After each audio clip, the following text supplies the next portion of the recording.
The file contains foreword from an Inquisitor Duran Hiker. To whom it may concern, I am Inquisitor Duran Hiker of the Ordo Xenos, and I am sending this file in the hopes that it will expand on the Imperium's knowledge of one of the many chapters of Adeptus Astartes. I do this carefully, for despite this chapter's loyalty being undoubtable, they are content to remain reclusive. Whoever reads this, I warn you to have care should you deal with this chapter. The laughter of the Jackals worries even me. Don't worry, Inquisitor. I bet you have seen worse. The Jackal Claws are a semi-codex compliant, rare successor chapter created during an unknown founding from the lineage of the stealthy and foreboding Raven God. Knowledge of this chapter is rather limited, as they often fight alone and far away from the rest of the Imperium, but they are alleged to be incredibly skilled snipers and stealth fighters, specializing in making sure the enemy is dead from the knife in their backs or the bolt round in their skulls. They are also said to be notorious scavengers, looting old forgotten battlefields or space hulks for relics, munitions, or even salvageable vehicles that once belonged to other chapters. Furthermore, they are noted for being incredibly distant from their progenitors and fellow successors, not due to circumstances of distance or duty, but out of distrust and resentment towards Corvus Corax for banishing their ancestors long ago. Annotation: banished by their own Primarch? These Jackals must be an incredibly old chapter. Annotation noted. Although it can't be proven for sure, the origins of the Jackal Claws supposedly lies within the mysterious Ashen Claws, a Raven Guard legionnaire exiled from the 19th Legion by Corvus Corax himself, for he did not like how similar they were to the slavers of Lycaeus. It is suspected that, at one point, a small group of Astartes broke away from the Ashen Claws and went on their own path. This band was comprised of legionnaires with exceptional skills in marksmanship or stealth attacks. These skills were used for salvaging battlefields and even for committing piracy on Imperial vessels. With the Great Crusade stretching the Imperium's forces far and wide, few efforts were made to deal with these pirates who sank back into the darkness as quickly as they emerged. When the Horus Heresy broke and tore the Imperium apart, these exiles initially stayed neutral and took advantage of the chaos to continue their piracy and attack convoys and supply worlds that were loyalist or traitor.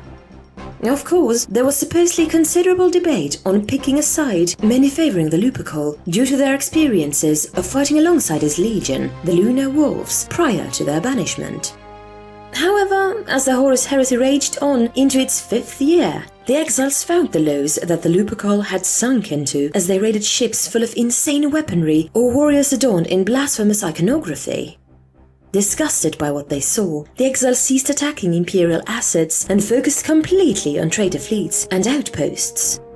Though they apparently inflicted considerable damage, the exiles' efforts went largely unnoticed or attributed to the actions of the Shattered Legions. Ultimately, the Emperor slew Horus over Terra, and the traitors were driven into the Eye of Terror. Following them every step of the way were the exiles who pursued the traitors not out of vengeful wrath, but for the precious resources and relics they were forced to leave behind in their flight. Inquisitorial note: this tale comes from the chapter itself, and there is no other source confirming this, thus it cannot be said for sure if the Jackal Claws really originated this way. In the aftermath of the Great Scouring, and a few years after the adoption of the Codex Astartes, few noticed the new chapter of Space Marines on the planet of Corsica, their designation being the Jackal Claws. After their entry into Imperial records, the Jackal Claws sank back into the shadows of history, just where they wanted to be. Due to their reclusive nature and lack of contact with the greater Imperium, it cannot be said just how many wars the Jackal Claws have fought in the black of deep space. The Jackal Claws quickly became known as loners who would rarely fight alongside other Imperial forces. Furthermore, those they do fight alongside often find out that some of their munitions seem to be missing. Other times, chapters may find that weaponry and even vehicles have mysteriously vanished from the battlefield before they can be recovered.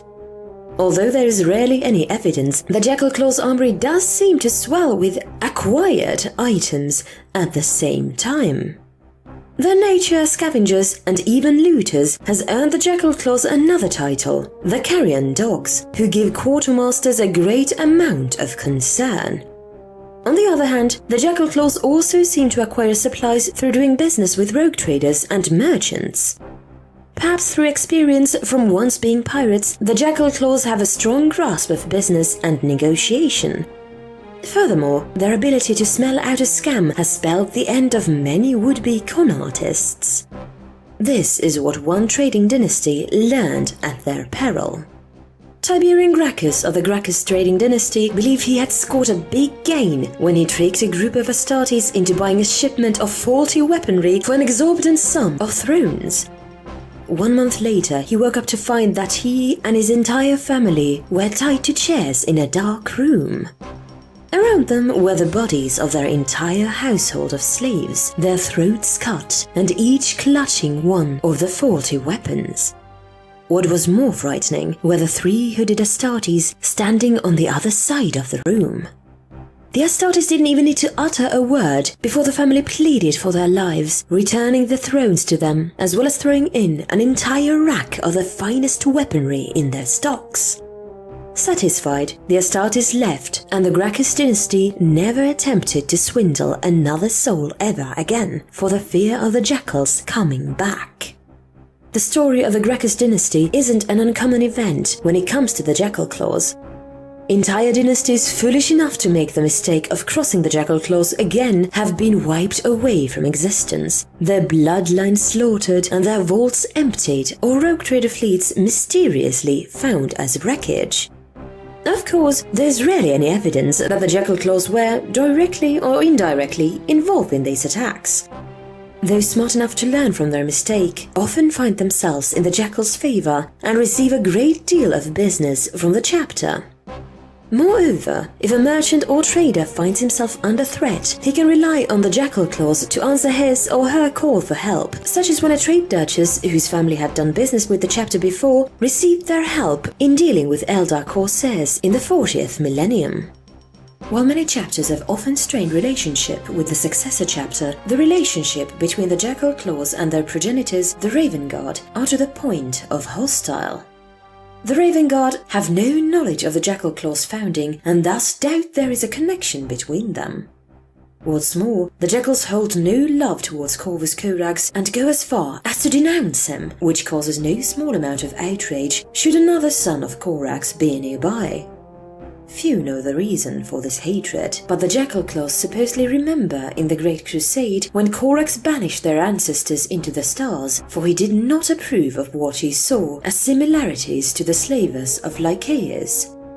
It is for this reason that the Jackal Claws refuse to have any contact or ties to the Raven Guard or their successors. Even their name is an attempt to rid themselves of any heritage to the Raven Guard. Their progenitors are ravens, but they themselves are jackals. The 42nd millennium's arrival was heralded by the galaxy splitting in two by the birth of the Great Rift. Despite being located in what became Imperium Nihilus, the Jackal Claws escaped much of the ensuing chaos and were largely unscathed when by the time the Indomitus Crusade came to them. To their surprise, Robuto Guilliman, Primarch of the Ultramarines, was leading this crusade, and with him was a new breed of Astartes, the Primaris Marines.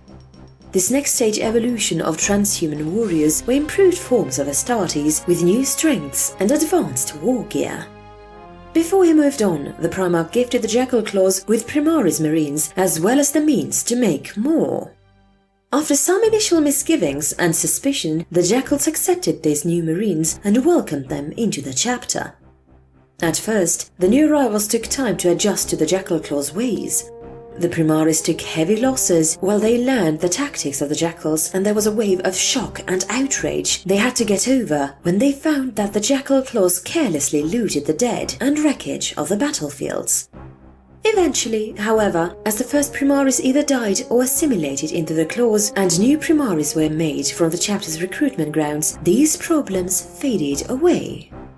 The Jackal Claws were particularly fond of the Inceptors and Vanguard Marines and made great use of them in their campaigns. As such, it can be said that the Jackal Claws had no problem with accepting the new Primaris Marines. for most chapters of the Adeptus Astartes, to go unremembered and lost is a fate worse than death itself, and thus throw themselves into battle in the hopes of achieving such glory that their names are spoken of for eternity. The Jackal Claws, however, scoff at this notion and have no interest in fleeting glory and being remembered. Those who wish to go out in a blaze of glory may do so, for it will make the mopping up of the enemy all the more easier for the opportunistic jackals. They silently laugh at those who deride the jackal's tendencies to hide in the shadows with their sniper rifles until the moment comes for, in the end, all they care for is getting task done and getting loot. That is how it has been since the Raven Lords sent their ancestors into the stars, and that is how it will be until the last light burns out. For the jackals shall stalk silently through the night, and their enemies shall regret ever finding their throats caught in their jaws. The Jackal Claws seem to majorly deviate from the Codex Astartes, possibly due to their roots as a pirate band. The chapter places a heavy emphasis on infantry and stealth tactics, only using vehicles such as rhinos and dreadnoughts for all-out attacks. The command structure also appears to be highly decentralized. Cackles and packs rarely fight together or rely on each other in battle, being self-sufficient organizations of their own. In fact, it is common for merely one or two Jackal Claw Astartes to be sent to a planet should the matter be deemed insufficient for a pack or cackle to deal with. As such, each Jackal Claw is self-reliant and able to operate alone in the field for a long time. The Jackal Claws have their own title system. Squads are referred to as packs and companies referred to as cackles. An individual battle brother is named a Pack Claw, and a sergeant is named Pack Alpha, while the captain is Cackle Alpha. As for the chapter master, none can say, for it seems that every new chapter master bears a different title. The titles King of Jackals, Lord of Scraps, Scavenger Lord, and the Unchained King have all been recorded. The current chapter master, Kazan Zer, appears to bear the title of Carrion King. There also appears to be no Cackle Alpha for the first cackle, meaning the Jackal Claws chapter master is its leader. Terminators are a rare sight in the Jackal Claws. Only a few squads of the first cackle wear them and are only deployed in the culmination of an attack to be used as shock assault. There's been sightings of Tartarus and one suit of cataphracti armor, further leading credence that the Jackal Claws are an old chapter. The Jackal Claws still maintain a corpse of Moritat, an ancient unit from the days of the Great Crusade. Moritats were specialized Space Marine warriors during the Great Crusade and Horus Heresy. The individuals assigned to this duty were often cold-blooded murderers who fought with a suicidal fervor. They were normally given missions from which they would not be expected to return. These black-eyed warriors were veterans who were known to forsake all pretense of self-preservation, fighting with a terrifying determination before succumbing to their foes. The survivors of these suicidal incidents were sometimes recovered and in future battles would often descend into the same suicidal fervor that befell them before. The Jackal Claws have kept this ancient formation in the form of jump-pack-equipped Astartes who are sent as the vanguard to a final assault. In their suicidal fervor, the Moritat are effective in breaking their way in. The Moritat are separate from the Jackal Claws command structure and are commanded by Halvan Mengsk. For observations, it has been concluded that command structure has little weight over the Jackal Claws. In fact, even squad organization may be ignored. Individual squads or pack brothers have been seen acting on their own accord rather than to the commands of their officers or allies who are in charge of the operation. This is a sign of their individualistic tendencies. The Jackal Claws place a high emphasis on stealth tactics and usually attack entirely from range. They do not care about honor, having no time for duels or quote-unquote honorable tactics, and have no qualms using tactics other chapters wouldn't dare use. The Jackal Claws do not care if they knife their foes in the back or shoot them from afar, as long as they complete their objective, then they are satisfied. They are also known for using allied Imperial Guard regiments as bait or meat shields to draw fire away from them. This, in addition to the fact that the Jackal claws allegedly scavenged the bodies and wrecks in the aftermath of the battle, has earned them the distrust of the god and other chapters. The Jackal claws will deploy onto a planet's surface as stealthily as possible, making use of Shadowhawks, Thunderhawks modified to be undetectable, or Whisper Cutters, open-topped crafts capable of transporting a pack in total silence. Once deployed, the Jackals will use scouts, bikes and land speeders in order to reckon the battlefield and locate the enemy. The Jackals will then engage the enemy in guerrilla warfare, catching them in ambushes and kill zones, never engaging them in open warfare until the enemy is significantly weakened. The Jackal claws are perfectly content with allowing their allies to do most of the fighting, only joining in when the enemy has been weakened. Like almost everything else with them, the beliefs and traditions of the Jackal claws is shrouded in mystery and conjecture. It would seem the Jackal claws hold no belief in the Imperial Creed, as there have been few sightings of chaplains or roles similar to one. Alternatively, the use of pelts and runes made from teeth and claws of the jackals of their homeworld suggests a tribal approach to the Imperial Creed. The Jackal claws hold honor and glory in little regard. Such acts are usually discouraged.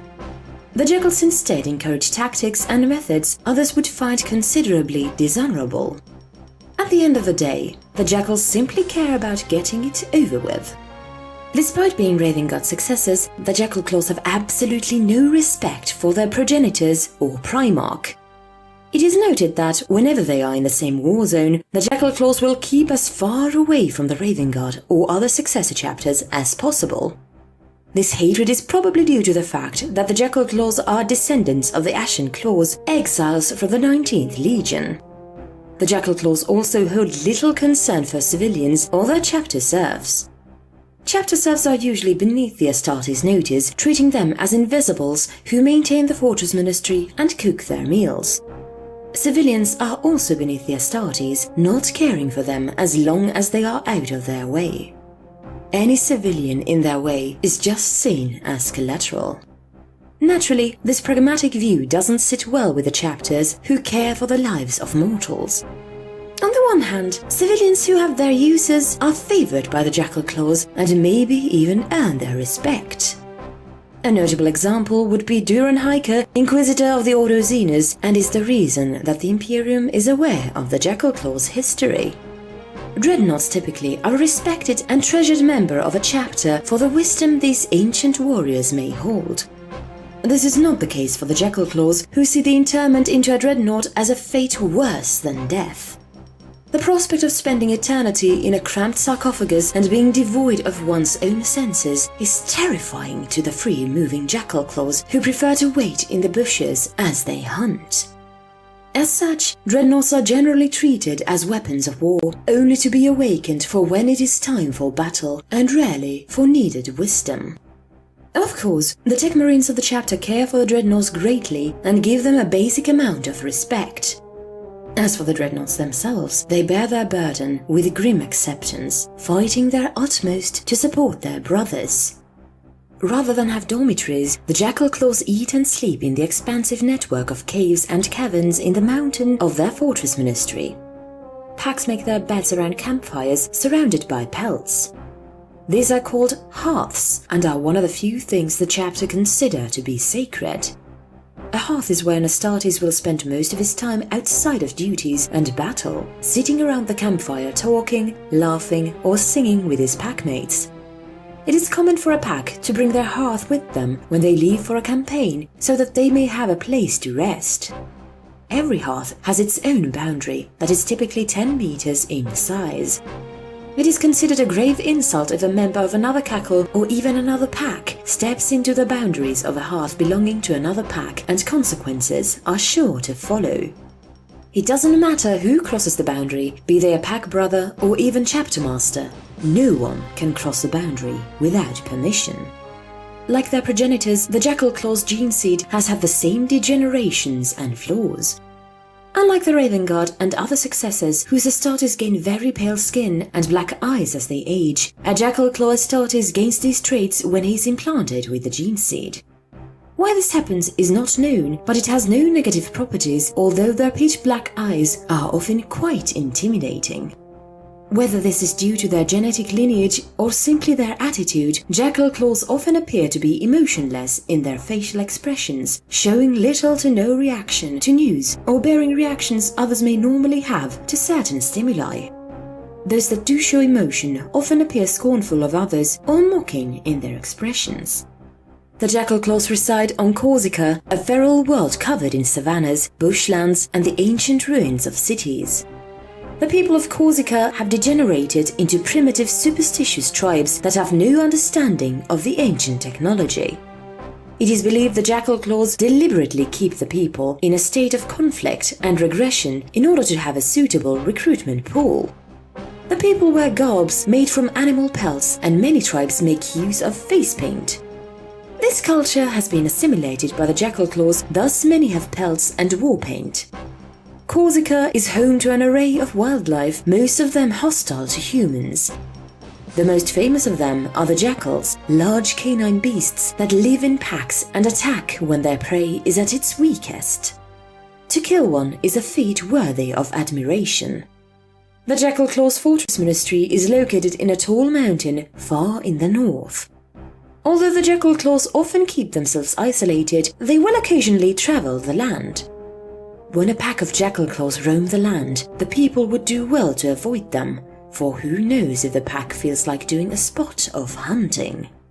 The jackal claws recruit from Corsica. Every year chapter serfs go to every tribe and call for their best sons to go to the mountain in the north. The strongest and most cunning aspirants must make their way to the mountain through hostile lands, savage wildlife, and ancient forbidden lands. It is commonplace for a jackal claw Astartes to harass and shoot at the traveling aspirants in order to make it, quote-unquote, interesting. Once they have reached the mountain, the aspirants are told they must find and kill a jackal and return with its pelt. Jackals are large canine beasts who roam in packs and are carnivorous, though they like to scavenge as well. Thus, killing one is no easy feat. This is where the catch of the trials comes in.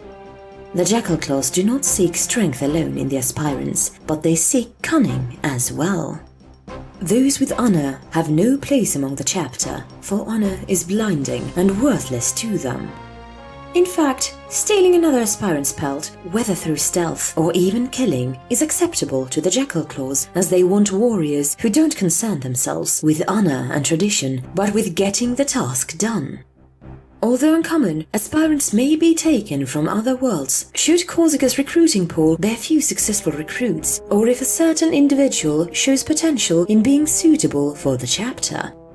The jackal claws wear darkened colors in order to better conceal themselves, and camouflage is often used. They will also use cloaks and shrouds to aid them in stealth. It is rare for a jackal claws marine to go into battle without extensive satchels of ammo and supplies so that he may operate without support for long periods of time. Many jackal claws also bear necklaces and runes made from the teeth and claws of their homeworld's native jackals, while others wear the pelts. Kill markers and other markings are often scratched into their armor as well. Given their origins dating back to potentially before the Horus Heresy, many jackal claws wear older marks of power armor. The Mark 6 Corvus armor is the most common and preferred mark to wear due to its stealth-oriented design. Some jackal claws are less picky about their mark and will replace damaged parts with whatever is available. This means that it is common for a jackal claw to be seen in a power armor made from a mix of different marks. The jackal claws appear to have a high number of relics and munitions. Final Moment. The Final Moment is a relic power axe that has been supposedly with the jackal claws since their days as the Ashen Claws. The axe is capable of tearing through almost any material with ease and is wielded by Kazan Zar, the Carrion King. The Jackal's Howl. The Jackal's Howl is a sniper rifle wielded only by the most skilled of marksmen. The rifle is said to howl whenever it fires and rarely misses. Claws of the End. The Claws of the End are two mastercrafted power swords alleged to be able to cut their way through almost any armor. However, the bearer of these two blades is supposedly cursed to never stop wanting to kill, hence why only the commander of the Narrated is permitted to wield them. Hammer of the Kaiser, Mordekaisers. The Hammer of the Kaiser is a thunder hammer forged to resemble the Imperial Aquila. It is said to be able to unleash great bursts of energy that can take out entire groups of foes with a single hit. It is unknown when and how the Jackal Claws acquired the hammer, but a hammer with a similar description was once supposedly in the Mordekaiser's possession. Dragon's Breath, Salamanders.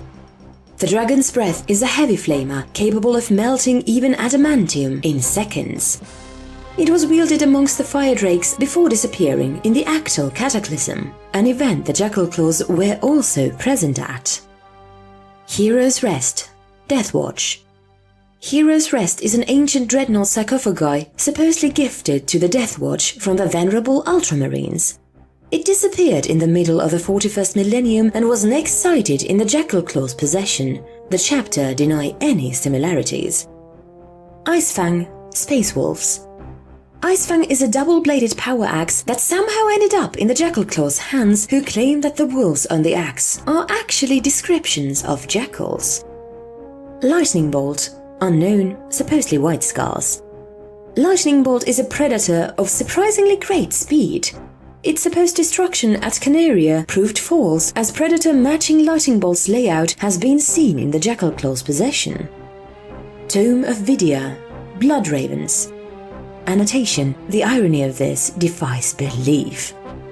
The Tome of Vidia is said to be a highly valued relic amongst librarians for its supposed ability to imbue a psyker with an extraordinary amount of power. Though it is said to be a Blood Raven's relic, the Jackal Claws somehow have it in their hands.